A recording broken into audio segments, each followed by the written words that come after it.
Uh, Married the second time, and my name now is Bluett, Bluett. I have come to this historic Bethel school by way of being born in Baltimore, Maryland, where I stayed the first 12 years of my life, and then my mom and dad set up home down here. And prior to that, though, my great-grandmother, Elvis Shackleford, does anybody know that name, Elvis Shackleford? Well, Grandma used to see that I come down every summer with her, so that I get a little buzz of history in my head, like the little trail through the woods to go when she dared to keep me over. And, you know, my mom would say, no, she's got to get back in school. My mother said, no, she'll be Anyway, and as I listened and watched your brown bags, it reminded me how Grandma didn't know from nothing about brown bag lunch. She had the Maxwell round coffee can. Remember? Does anybody remember? Maxwell coffee used to come in. It was maybe 3 or 4 inches high, round, and the biscuits left from the prior evening, slice those biscuits open, smack some dressing of some sort in there, put it back in the can, and that was lunch. Lunch and the pail. That was Ziploc storage before Ziploc storage. Absolutely, absolutely. Yeah. And what did you want to locate? Yeah, I understand that you attended Bethel School. Can you tell us what an average school day would be like? Well, first of all, it started with Grandma fixing that Yeah. that Maxwell coffee can for me. She did that, and then you had to pick your little trail through the woods, because if you can imagine, Grandma's house was here. The little trail through the woods kind of straggled, and then you had to cross. All the roads were sand, by the way. So you kicked the sand up until you got to the school. When I really want to look at that picture again. Awesome. And you tripped on up to the school, and then the teacher herded her group, and then you just had the one big room, and the teacher would siphon off the group of children that she was, and that was the way they began. Do you recall how many students were in school, in class at any given time? I know I didn't. I'm sorry, but I. Do you recall having like recess? You know, you have studies and then games and play. Yes, and you went outside and ran until you couldn't run anymore. You were happy to be outside. I'm trying to think if there's anything. No, except. Remember the beanie bags? You know, yes. we had the races with the. It's your turn. You had to go down and come back and. Yeah. Do you recall any lessons or the subjects that were taught while in class? Well, for one thing, we were taught the 3 R's: reading, writing, and arithmetic. You had that, and then to start off, in order to read, you had to learn to write. They both tangled in, and we had these tablets that had graduated lineage, so to speak. And if you were going to write your name and Ethel Bluett and I live at such and such, you had to put it down in what they called cursive writing, so that you could pick it up and read it, you know, and if you were a Slav and didn't know how to, you know, make a capital E, then you didn't want my book, you know. So. How many teachers, you know, do you recall? Was it in that one school, in that school? Yeah, there was Miss Thompson, Margaret Thompson. Anybody remember Margaret Thompson? Yes, okay. There was Miss Thompson and Jackson. Pardon? Chapman. Chapman? Yes, Awesome. yes. Jackson. Miss Jackson. Okay. Well, come on up here a little closer. in any that's You want me to come? No, he says just sit so we don't get the scraping sound. Thank you, thank you, thank you. Okay, what were your the expectations for you in school? How did your parents think you should be doing in school? Well, since I was, shall we say, maybe from 3rd through 6th or 7th grade, I think they just wanted me to be able to express myself if I had to tell somebody something or ask a question, and how to be respectful. And if you gave respect, you generated respect back to you. And you picked a kind of specialty, you yourself, and then you would go home and worry your mother, father to death.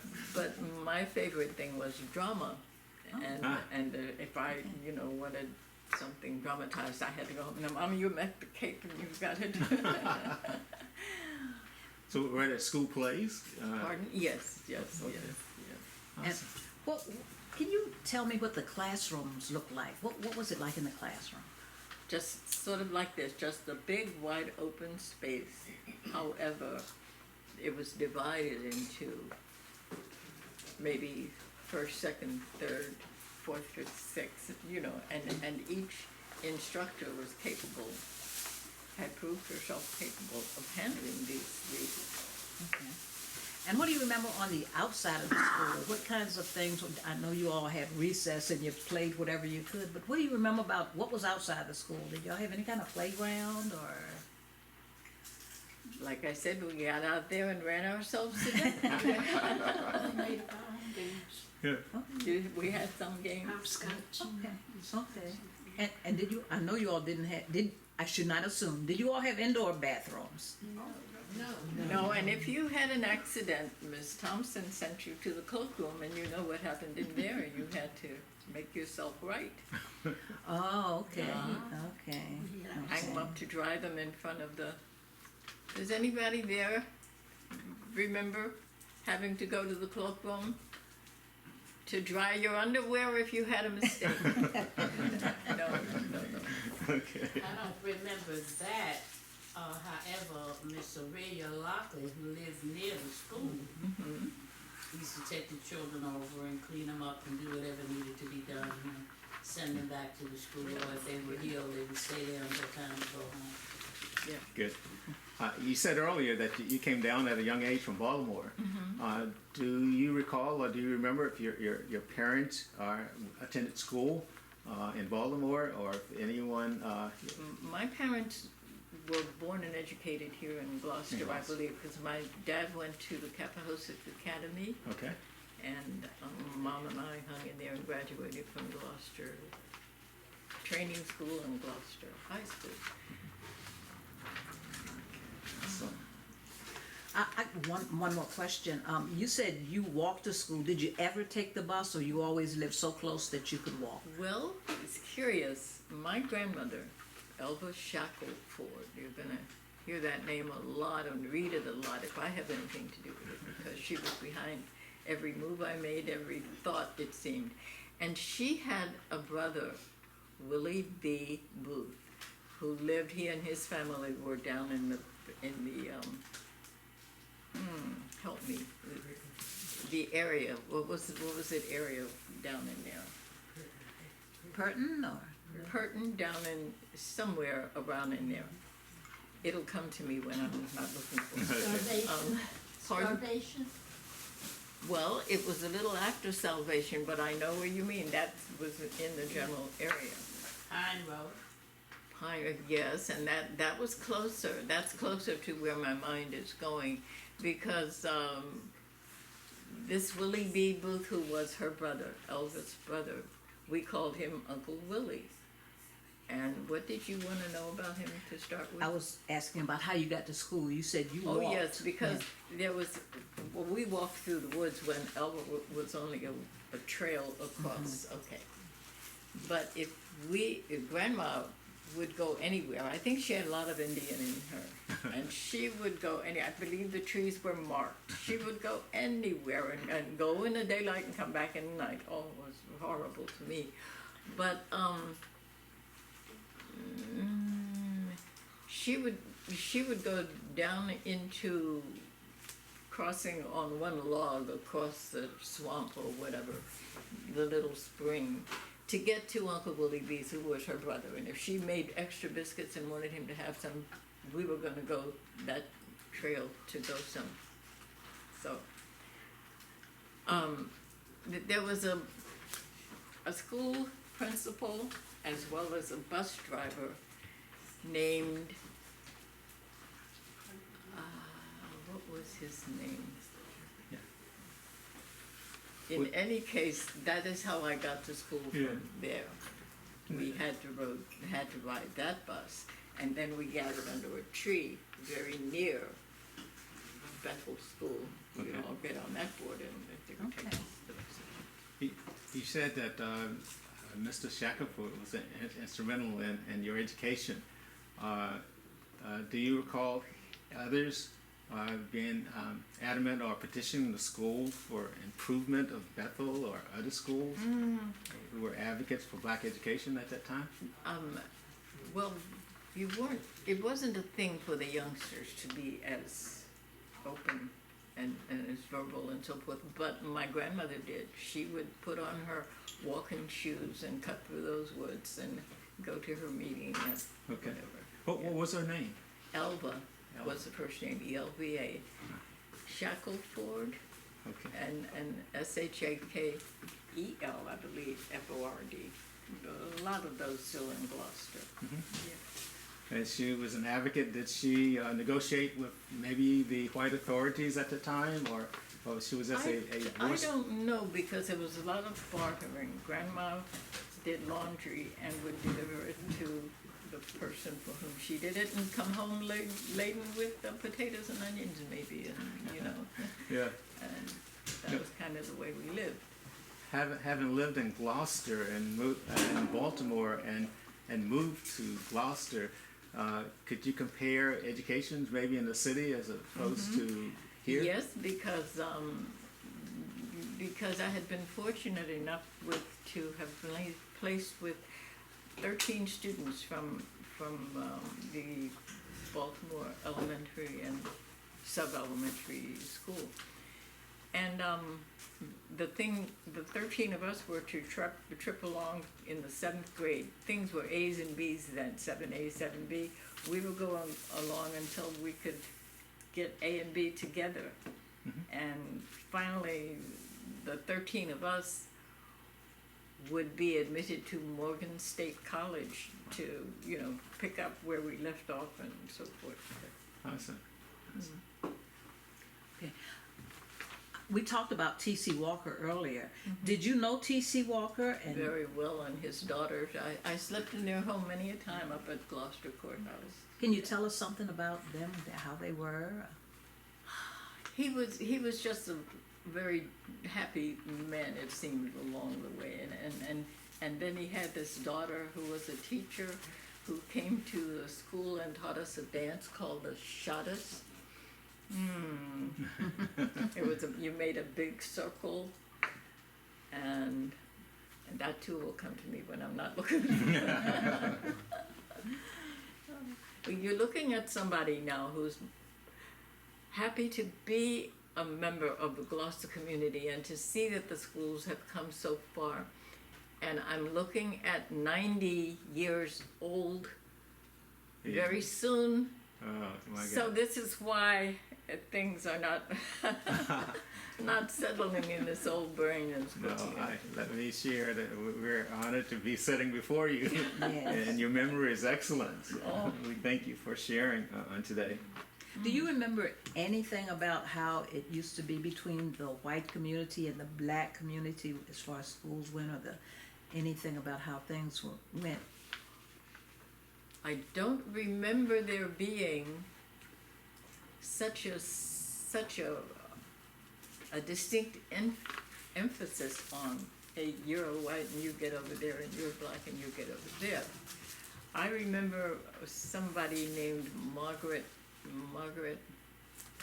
she was from Matthews, I believe, and she probably got the first washing machine, clothes washing machine that was housed in Gloucester County.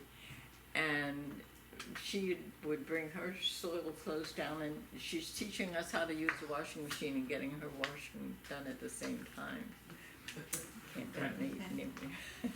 My daughter's laughing at me because they've heard all these stories, but they heard them when it was fresh, and I can't. So your recollection doesn't see a big distinction, big separation? No, that's what I said. There wasn't that decided thing that, and the reason that lady came to mind because she was a white lady who came from, but she was patient with us, showing us, no, that's not what you do. You turn it over, and then you step back and listen for it. It's going to wash your clothes. As a young person, were you aware of civil rights movements or anything along those lines as a young student? No, I tell you, my grandmother was widowed early in her life, and she was very, I was kind of like one of her fond little heirs of the kids. She went by way of Light Street in Baltimore. That was her starting point, and then she'd come on down on the to Claybank or Almondville, somewhere in there, Almond's Wharf, I think it was. Anyway, Grandma would come on, and you asked me what now? Yeah, I was just asking, like during this time or of civil rights, were you aware of Yeah. The movement or or the opposition? No, really, not in Gloucester, because everybody rubbed elbows with everybody else, it seemed. And like I said, there was a lot of bartering, if Grandma didn't have something, we would hit the road and kick up the sand, and she would ask somebody. And I have the funny story, funny story if I can get it together. Anybody remember Oakley Newcomb and Newcomb's store that was at the corner where, what's this, Post office. pardon? Post office? Was it post office? And There was a like post convenience office, store? yes. But I was trying to tie it to something current that they would have in mind, but that's okay. We've asked a lot of questions. We want to make sure that you're not tiring out. And if we can ask a couple more, if you... No, I don't mind if you're patient when I can't remember. Don't worry about it. Rick's Country Store is now situated where Oakley Newcomb's, it was Newcomb's sort of a little grocery store at the time. Okay. And you asked me about silver and about Civil rights. Civil rights. civil rights, yes. Yes. And I don't remember any of that either because Miss Shackleford was Miss Shackleford when she walked in the store. It doesn't. You can't come over here because your skin is one color, and you can't reach in the pickle barrel because such and such. No, Right. I don't remember any of that. No, having been here for 90 plus years, can you tell us what is missing from the story of blacks? What would you like for us to tell to make sure that's not forgotten about persons who lived during your era? Well, tell this little town of Gloucester that has grown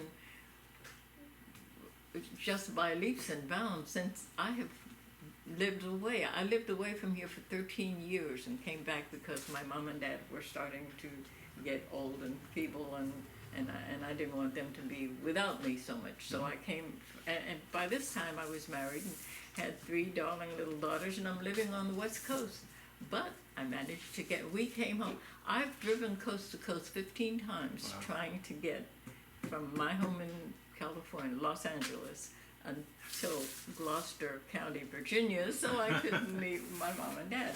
And what did you want to do? Yeah, is there anything that you would not have forgotten about your experience as a black person or an African American Yeah, I person? wanted to tell me about the time the grandma was fully a widower by then. Her husband had died, and it was just me and grandma and grandma's daughter, Aunt Essie.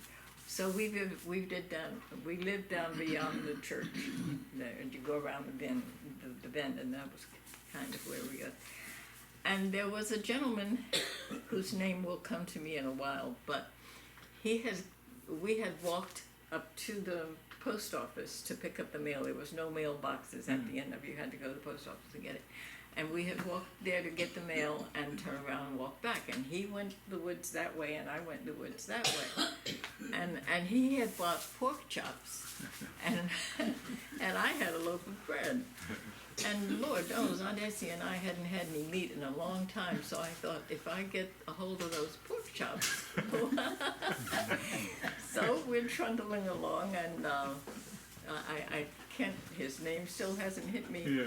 But I said to him, you know, you can walk a lot faster and you won't slip off the pole if you let me carry the... So needless to say, you know the rest. I gave him my loaf of bread, and he gave me his bag full of pork chops. And Aunt Essie and I had pork chops for dinner. And that's all I wanted to say.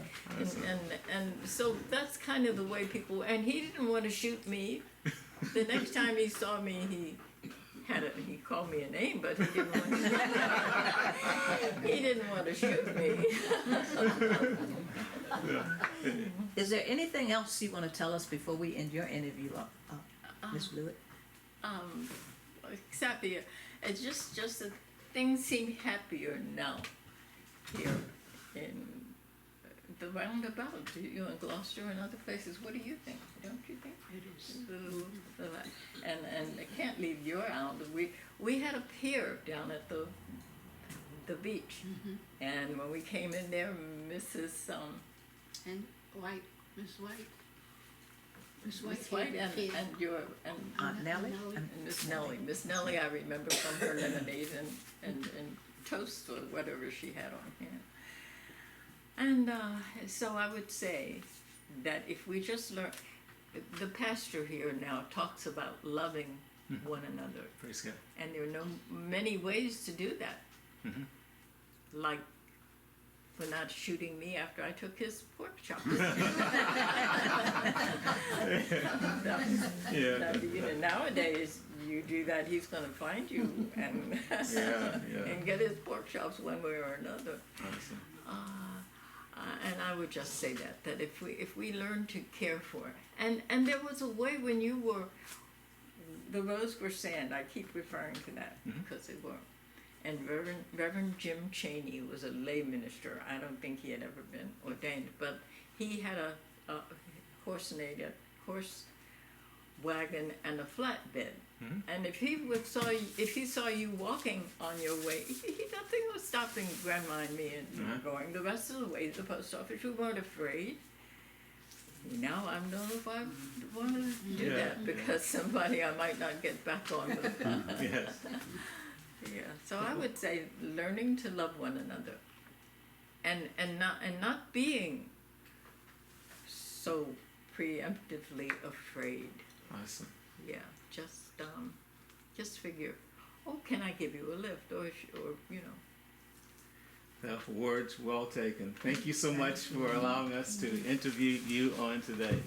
And some of those things I said were coming, they still haven't come back.